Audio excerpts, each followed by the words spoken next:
السلام علیکم ورحمۃ اللہ وبرکاتہ۔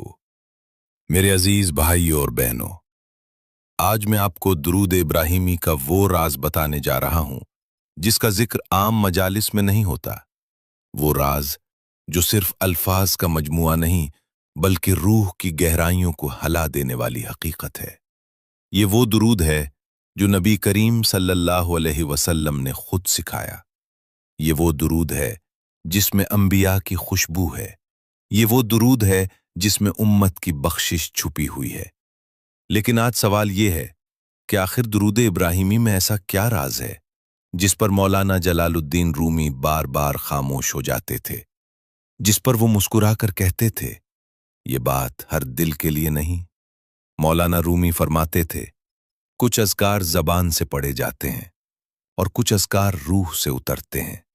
درود ابراہیمی ان اذکار میں سے ہے جو اگر روح سے اتر جائے تو انسان کا مقدر بدل دیتا ہے۔ آئیے پہلے درود ابراہیمی کے الفاظ کو دل میں اتاریں۔ مولانا رومی کہتے تھے یہاں محمد صلی اللہ علیہ وسلم کا ذکر ہے اور یہاں ابراہیم علیہ السلام کا ذکر ہے۔ یہ دو نام نہیں، یہ دو راستے ہیں۔ حضرت ابراہیم علیہ السلام قربانی کا راستہ ہیں اور حضرت محمد صلی اللہ علیہ وسلم رحمت کا راستہ ہے۔ جب بندہ درود ابراہیمی پڑھتا ہے تو وہ قربانی سے رحمت تک کا سفر طے کرتا ہے۔ مولانا رومی فرماتے تھے جو شخص اس درود کو صرف نماز کا حصہ سمجھ کر پڑھتا ہے وہ اس کے ظاہر تک محدود رہتا ہے، اور جو شخص اسے محبت سے پڑھتا ہے وہ اس کے باطن میں داخل ہو جاتا ہے۔ ایک دن مولانا رومی سے کسی نے پوچھا حضرت آپ درود ابراہیمی پر اتنی خاموشی کیوں اختیار کرتے ہیں؟ تو رومی مسکرائے اور فرمایا اگر میں نے اس کا راز زبان پر لا دیا تو لوگ درود پڑھنا چھوڑ دیں گے، کیونکہ پھر یہ درود نہیں عشق بن جائے گا۔ مولانا رومی کہتے تھے درود ابراہیمی دراصل ایک معاہدہ ہے بندے اور اللہ کے درمیان۔ جب تم کہتے ہو اللہم صلی علی محمد تو تم یہ اعلان کرتے ہو کہ اے اللہ میں اپنی زندگی کا مرکز محمد صلی اللہ علیہ وسلم کو بنا رہا ہوں، اور جب تم کہتے ہو کما صلیت علی ابراہیم تو تم یہ مان لیتے ہو کہ قربانی کے بغیر بلندی ممکن نہیں۔ یہی وہ راز ہے جو ہر کسی کو نہیں بتایا جاتا۔ مولانا رومی فرماتے تھے جو شخص مشکلات میں درود ابراہیمی پڑھتا ہے وہ اللہ سے یہ نہیں کہتا کہ مشکل ختم کر دے، بلکہ وہ یہ کہتا ہے اے اللہ مجھے اس مشکل کے قابل بنا دے۔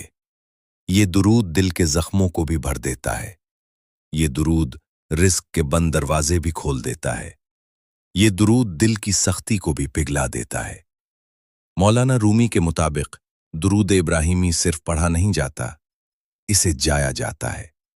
جب کوئی شخص ظلم سہ کر بھی صبر کرے اور درود ابراہیمی پڑھے تو وہ ابراہیمی صبر میں داخل ہو جاتا ہے۔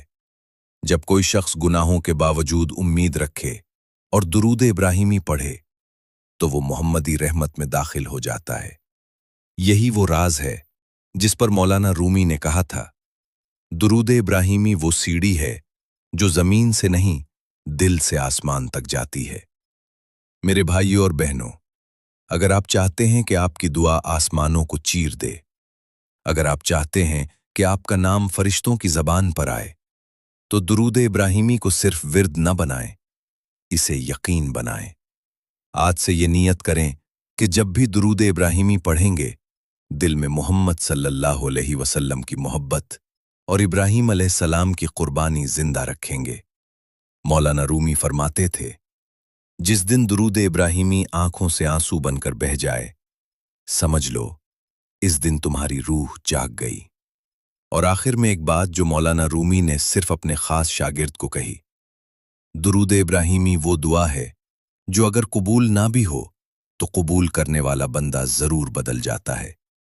اگر یہ بات آپ کے دل کو لگی ہو تو درود ابراہیمی کو آج ہی اپنی زندگی کا حصہ بنا لیجئے، کیونکہ یہ صرف الفاظ نہیں، یہ وہ راز ہے جو انسان کو انسان سے مومن بنا دیتا ہے۔